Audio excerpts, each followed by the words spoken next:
پێغەمبەری خوا صلی الله عليه وسلم لە صحیحی بوخاریدا بەژمارە فەرموودەی 2078 دەفەرمێ كان رجل يداين الناس کابرایەک هەبوو زۆر خێرەومەند بوو. خێرەومەندی ئەوە نەبوو پارە بکا بە خێر، دوکانی هەبوو، مامەڵەی دەکرد، شتی دەکڕی و دەفرۆشت، زۆر دەستگیرۆی خەڵکی هەژاری دەکرد. کابرا دەچۆ دوکانەکەی، دەچۆ مارکێتەکەی، دەچۆ بازاڕەکەی، بۆ خوا جارە پێم نێری و قەینە لەسەر دەفتەرەکە دەینووسم، قەیچێکە تا موچەکەت وەردەگری، تا شتەکەت دەفرۆشی، تا بەدەستەوە دەبێت. زۆر بە دەستگیرۆی خەڵک ناسرا بوو، زۆر قەرزی دەدایە ئەم و ئەو، قەرزی دەدایە خەڵکی ڕێکوپێکی کاسب دەستی خەڵکی دەگرت.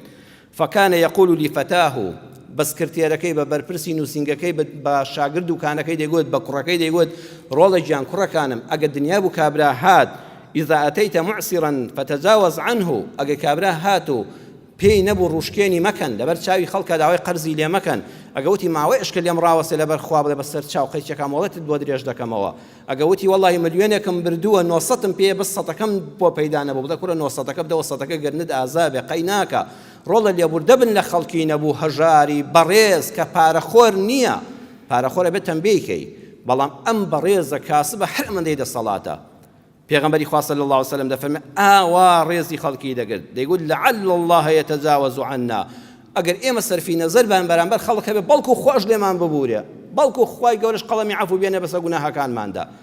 فلقي الله فتجاوز عنه. پێغەمبەر صلی الله عليه وسلم دەفەرمێ ئەم پیاوە کە گەیشتەوە لیقای خوا بەعەدل ڕەفتاری لەگەڵ ناکە، بفەرمێت چت کردو و چن نەکردو بە تەرازووی دادگەری لەگەڵ تا دەکەین. ناوەڵڵا تۆ لە دنیادا بە سەرفی نەزەری و چاوپۆشیکردن لە خەڵک و بەندەکانی خوا ڕەفتارت دەکرد، فتەجاوز الله عنه، خوا لێی خۆش دەبێ، خوا حسابی دادپەروەرانەی لەگەڵ ناکە. دەفەرمێ وا منیش لێت خۆش بووم، من لایەقترم بەوەی کە لە تۆ خۆش بم.